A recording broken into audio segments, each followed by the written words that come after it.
ఇక చదువు జోలికే వెళ్ళలేనంత పని చేసావు కదరా. దీనంతటికీ కారణం సినిమా. రేయ్, సినిమాలో లక్షలో ఒక్కడైనా గెలుస్తున్నాడు, మిగతా వాళ్ళంతా బిచ్చమెత్తుకుంటున్నారు. ఎన్నాళ్ళు ఫ్రాడ్ పనులే చేశావు, కానీ ఈ రోజు సినిమా తీయడం కోసం టీచర్ని హత్య చేయాలని చూసావు.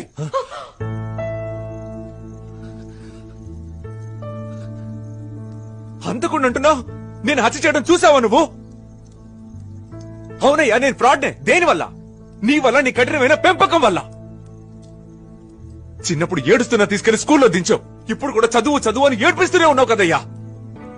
సినిమా కోరిక రాగానే తిన్నగా నీ దగ్గరికే వచ్చి చెప్పాను. అప్పుడే నువ్వు పర్వాలేదు, ఒకసారి ట్రై చేసి చూడరా అని సపోర్ట్ చేస్తుంటే, ఇప్పుడు నాకెందుకయ్యా ఈ పరిస్థితి? అదో తెలిసి ఒక పిచ్చోని తీసుకొచ్చి నువ్వు వాళ్ళ అయిపోతావన్నావు. మనిషి వంటయ్యా నువ్వు.